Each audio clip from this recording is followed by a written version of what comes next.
Good day guys! Welcome sa first episode ng Motopol. Kamusta kayo? Sa mga hindi nakakilala sa akin, ako po si Paul. Hindi na po ako bago dito sa buhay o sa mundo ng YouTube. Kasi nagna-narrate na po ako ng mga horror stories, and as of now, nagna-narrate pa rin naman po. Andyan ang mga channels ko, Creepy McPanset at Dear Sir Paul.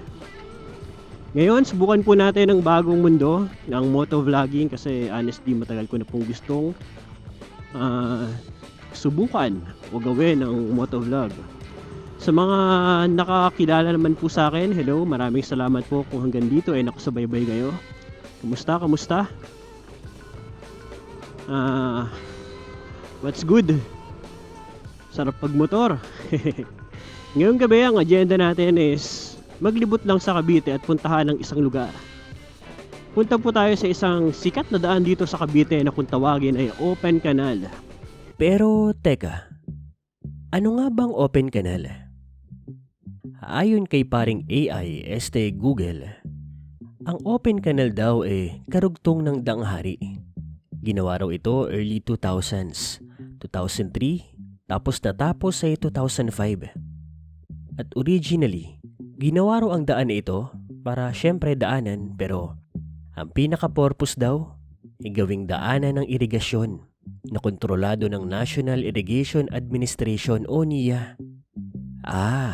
Kaya pala may malaking kanal. Dati kasi kapag dumadaan kami dyan nung bata pa ako, akala ko kanal yan na literal. Hindi pala. Irigasyon pala. Anyway, sa panahon na ito, established na ang daan na iyan. Marami ng ilaw, marami na rin establishmento. At alam niyo ba, magkakaroon na nga rin ng SM dyan. Tapos sunod-sunod pa yung mga flyover. Pero, bakit nga ba talaga ako dumaan sa lugar na to? Bakit ngayong gabi? Kasi alam niyo ba, may mga letter sender ako doon sa narration channel ko na ang sabi nila, dito raw sa Open Canal, may mga multo, may mga aswang, may mga engkanto. Totoo kaya? Hali kayo, puntahan natin. I'm sure kung taga Cavite ka, alam mo ang daan na ito kasi malaking tulong talaga tong daan na ito. At kung bakit naman ito ang pupuntahan natin ngayong gabi, kasi honestly guys, as a horror content creator sa YouTube, napakarami ko ng kwento regarding sa Open Canal. Kasi may aswang, may multo, may engkanto, naliligaw, pabalik-balik, paulit-ulit, so on and so forth. So ngayong gabi, tignan natin. So approaching na po tayo ng Arnaldo Highway. Bali malapit lang talaga kami sa Open Canal. Dito lang kami sa General Trias, Cavite. Shoutout nga pala sa mga taga General Trias dyan. Hello sa inyo. Kumusta kayo? And nga pala, pagdasal po natin yung mga kababayan po natin, ang mga taga Cebu na sinalanta ng bagyo. Grabe, tindi ng baha doon, ano. Sana po makaahon tayong lahat dyan. Hopefully po makabangon po kaagad. And grabe. And syempre hindi natin masisisi yung iba na nagagalit kasi instead na yung funds na sana para sa safety natin binulsa ng mga alam yun. Speaking of, dito na po tayo sa Arnaldo Highway. Approaching na po tayo papuntang Open Canal. 10:22 PM. Tumakas na po ako sa baby at sa wife ko. Shoutout sa aking mahal na mag-ina. Oops, aso. Naku po, kawawa naman. Kaya guys, sa mga motorista dyan, doble ingat sa mga tumatawid, lalo na sa mga aso, mga bata. Be alert. Wala kang palag pag biglang may dumaan na aso dyan, iyak ka na lang talaga. Kwentong Open Canal. Ako before napapadaan na rin naman ako dyan kasi nung nag-work pa ako, so let's say ilang years ago, mga 7 years ago, dumadaan na talaga ako dyan at masasabi ko na malaki na talaga ang pinagbago ng Open Canal kumpara noon sa ngayon. Kasi ngayon, develop na eh. Pero before, nung nagtatrabaho pa ako at nung bago pa lang kami dito sa Cavite, ibang iba pa yan. Talahib, tas two-way lang yun pagkakatanda ko eh. Tapos meron akong kwento noon na doon sa tulay, nadadaanan namin yun yung one way lang, tapos paalitan lang kung sino yung dadaan. Ngayon yung tulay na yun alam ko nandun pa rin pero hindi na dinadaanan kasi may panibago ng rutang ginawa. Kasi kung tama ako, magkakaroon na ng Calax dyan. Maigi naman kasi malaking bagay yung Calax. Konting trivia, dati talaga guys, sa mga nakakakilala sa akin, dalawang content talaga ang gusto kong pasukin noon nung nagsisimula pa lang ako. Una yung narration, tapos pangalawa yung adventure vlog. Kumbaga parang moto vlog din, pero mas pinili ko yung narration. Pero ngayon, subukan natin pasukin ang mundo ng motovlog. Ito na po yung Calax, oh. Ginagawa pa lang siya. Connected yan doon, mamaya papakita ko sa inyo. Malapit na po tayo sa open canal. Ilang minutes na lang, or siguro mga 1 kilometer away na lang po. Nakita ko na yung mga lumiliko. Okay, open canal. Kaya siya tinawag na open canal kasi ito, may malaking canal siya dito sa... Pag nasa right side ka, ito, sa right side. Dati, daming bibi dyan, mga pinapastol. Ngayon, parang hindi ko lang alam kung meron pa ba, pero feeling ko wala na ata. Dati, pag mga gantong oras, tapos dumaan ka dito sa open canal, siguro mga way back 2018, 19, wala, konti lang talaga yung dumadaan. Pero ngayon, tignan nyo. Wow. May ilaw na, malawak na. Tapos, fun fact, magkakaroon na daw di umano ng SM General Trias. Papakita ko sa inyo guys. Ayun, kung nakita niyo yung mga skyscraper na yan, yung mga ilaw dyan sa taas, yan General Trias na SM daw yan. Maigi kasi mas malapit yun para sa amin. At syempre sobrang crowded na rin kasi sa Dasmariñas, Bacoor, saan pa ba, sa Rosario, sa Tansa, diba? At least yung General Trias, feeling ko yung populasyon naman niya is kayang-kayang magkaroon ng sariling SM. Dito po, sa bandang left side, pag nasa kanan ka, dito nyo po makikita yung SM General Trias na tinatayo. Yan. Sana nakita nyo po. Bilis, actually, bilis nga ng galawan nila dito. Parang dati, binubulldozer pa lang yung daan, ngayon parang may first floor na. At sabi rin nila, ito raw yata yung pinakamalaki at pinakamagandang SM na magagawa dito sa Cavite, kasi syempre siya yung pinakabago eh. Sana magawa na kaagad kasi excited na ako ng baby ko na magpunta dyan, tama ni Esme.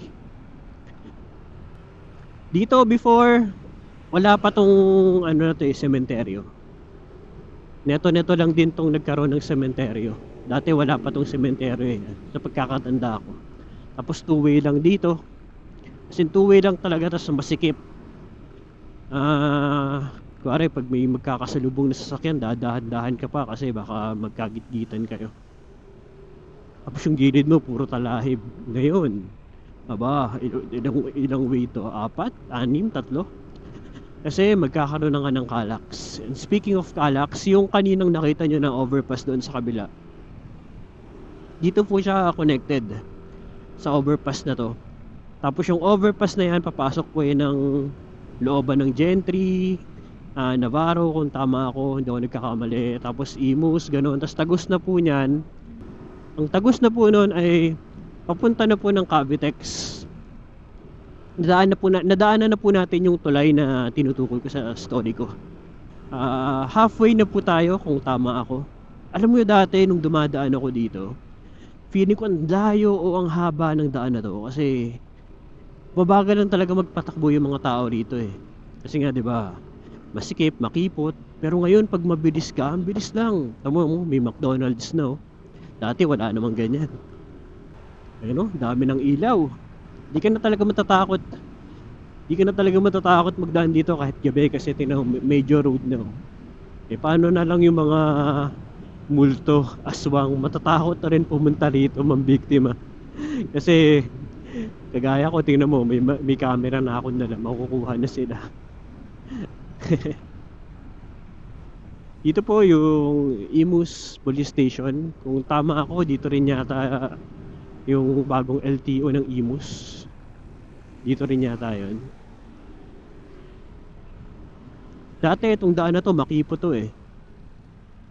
Makipo tong daan na to. Pero ngayon lumuwag na rin oh. Yun. Daan po tayo sa overpass. Sa ilalim po, pag kumanan kayo, diretso po yan ng Dasma Bayan.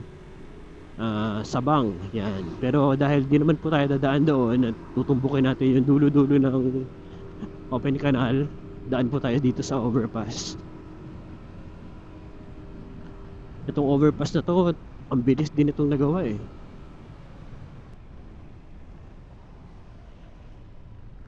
Dito, after nito, dito na yung malubak na part ng open canal.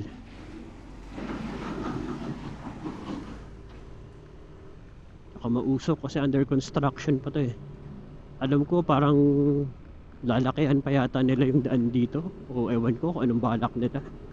Pero at least maganda, malaki na rin yung improvement kumpara dati. Kaso syempre sana mas bilisan nila yung paggawa, para kasi pag rush hour dito, traffic dito guys, kasi biglang imbudo dun sa may paakyat ng overpass, kaya nagba-bottleneck yung traffic dito. Pero pag ganito namang banayad lang, bilis. So malapit na nating marating ang dulo ng open canal. Ano masasabi nyo? Meron ba? Wala naman, hindi na kasi talaga nakakatakot dito. So I therefore conclude na wala na talagang mga something dito sa open canal. Dati siguro, oo. So approaching na po tayo sa overpass dito sa may crossing ng District Mall. Ito na po yung dulo ng open canal at Daang Hari na po ang sunod nating pupuntahan. So masasabi ko naman na okay yun naman dumaan sa open canal road. Maganda, malinis, maganda yung kalsada, maliwanag. Hindi ka na talaga kakabahan dumaan. Pero ngayon guys, bago natin tapusin yung video, hanap tayo ng makakainan, hanap tayo ng parisan. Medyo nagugutom ako, o kaya naman lugaw.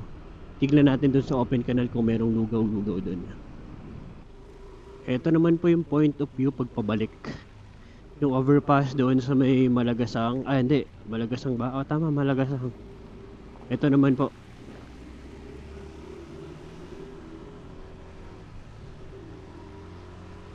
Sana may lugawan dun sa gilid. Hindi ko kasi napansin kanina eh. Tignan natin. Sarap talaga magmotor pag gabi. Walang init, walang traffic. Yung mga nakaraang araw kasi nag-uulan eh. Tapos alam ko may paparating na naman atang malakas na bagyo. Ito may mga kainan. Thomas Pares, pero tingin tayo dun sa kabila. Hindi, dito na yata nilipat yun. Tingin tayo dun, tapos balik na lang tayo pag wala na dun. Hindi, dito na nga yun. Balik tayo.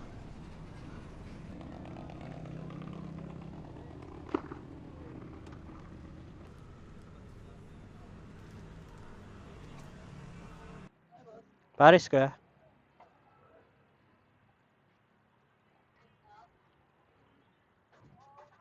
Kain. Paris, boss. Pares. Ano to kaya? Bagnet, Magkano pag may bagnet? 95. Kasama na yon. Oo. Sige. Pero bukod mo na lang. Ah, Para hindi amana.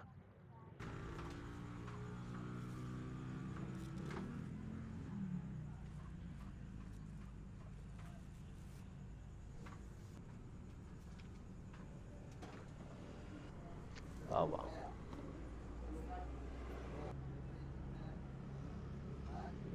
Kalamansi. Alam nyo yan.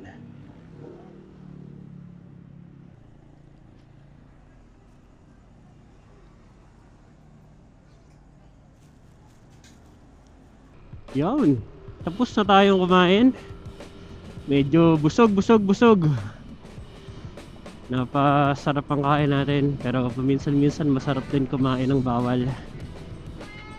Anyway guys, siguro hanggang dito na lang muna yung vlog natin. Nasamahan nyo naman akong daanan ng open canal sa gabi.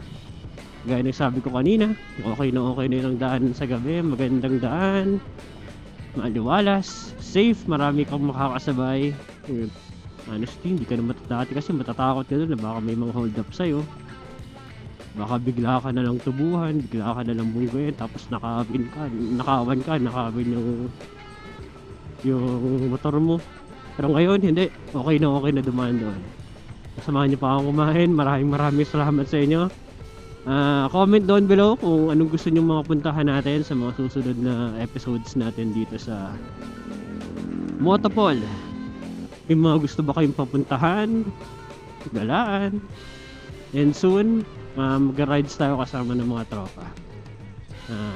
Kung saan, malalaman nyo.